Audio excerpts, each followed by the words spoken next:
right there establishes the precedent going forward. There's no reason to go back and rehash the previous regime. I don't see any constructive reason for that. Right. We've got Stephen Heath on board. I'm fine with that. Christine, Larry?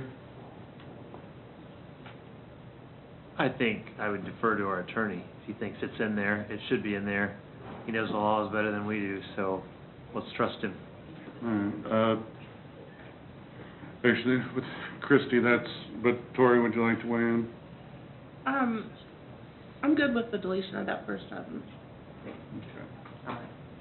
Those were the Same questions. type of stipulating thing. Those were the questions I had, specific to the way it was written, so I appreciate the insight and I appreciate the leeway for asking that kind of long line of questioning, so thank you.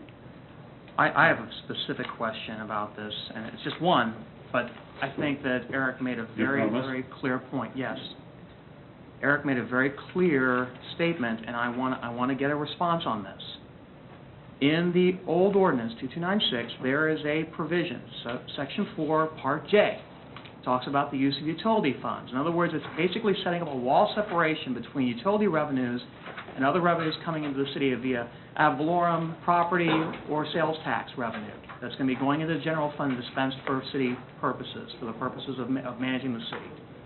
It says here that the use of utility funds is only supposed to be used for utility purposes. It's between subsections I, which is authorization for expenditures, and subsection K, which is bond issues and other indebtedness. If you look at the new ordinance, in the new section 3, there's a section E, authorization for expenditures, a section F, bond issues and other indebtedness. Section J, old section J, has been removed. In other words, we are looking to utilize utility revenues for our non-utility expenses as the city sees fit, as the city council sees fit. To me, that's a mistake. Actually, I think that, and actually, I'm gonna say this, and then I'm gonna toss it over to Ryan for clarification. But since the board wouldn't be operating independently any longer, it seems that J is not necessary. Right. I mean, the board no longer has authority to make those types of decisions. I will note that the purpose for which electric utility funds may be expended now by the City Council is expressly governed by state statute, specifically KSA 12-825D, which the language from the McPherson EUB that Mr. Schultz read, really only an excerpt of, is basically pretty close to identical to, with one notable exception. First, let me clarify what the McPherson EUB charter ordinance says, which is in conformity with state law. Mr. Schultz read the first provision of Section 2 of Charter Ordinance Number 1, talking about the expenditures for construction, extension of services, payment of salaries of employees.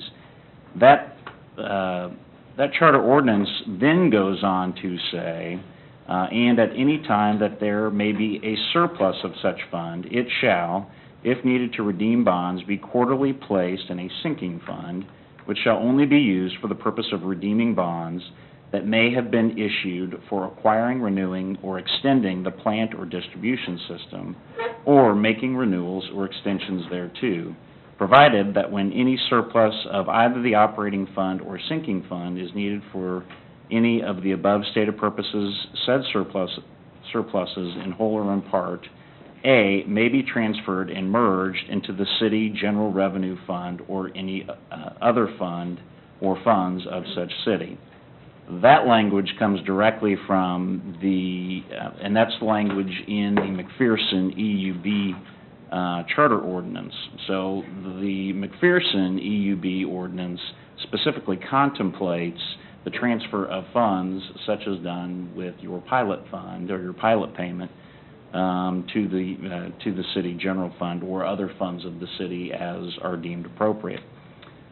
And that is exactly what KSA 12-825D requires or dictates. That language is taken directly from the statute. McPherson, however, because they home ruled out of KSA 12-825D, actually authorizes the expenditure of funds beyond those purposes which state statute allows for, and that is found at subsection B, which basically allows them to expend those funds for promoting industrial development within or without the corporate limits of the city,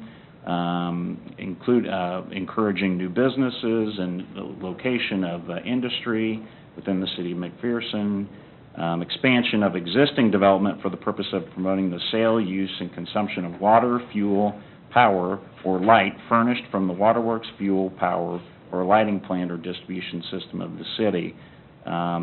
They are also authorized to expend it for the economic and general welfare and prosperity of the city of McPherson, provided that no expenditure shall be made for the purpose of industrial promotion until a finding has been made by the governing body of the city by resolution duly appointed that the purpose for which the expenditure is made is in the public interest. It keeps going on like that.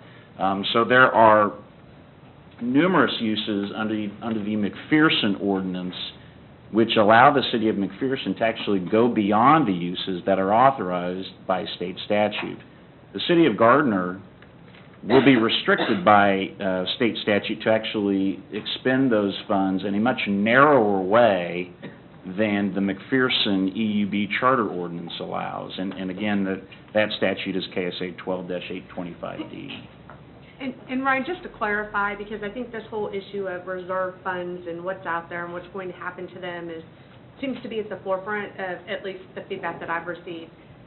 So we have a policy. The Gardner Electric has put together a policy that says this is what we want our reserves to be. And under this, I understand that all policies and procedures, everything's going to stay in place until the council has a chance to review them. So basically, we're not going to change those reserve funds or move those around next week or what have you. However, even today, if the EUB was to remain as it was today, as a council, if next month we said we want a payment of $300,000 to put into the general fund as a payment in lieu of taxes, the council has the ability to make that decision. Is that correct? Right, to the Okay. to the extent that you And it comply has with the not statute. happened to this day.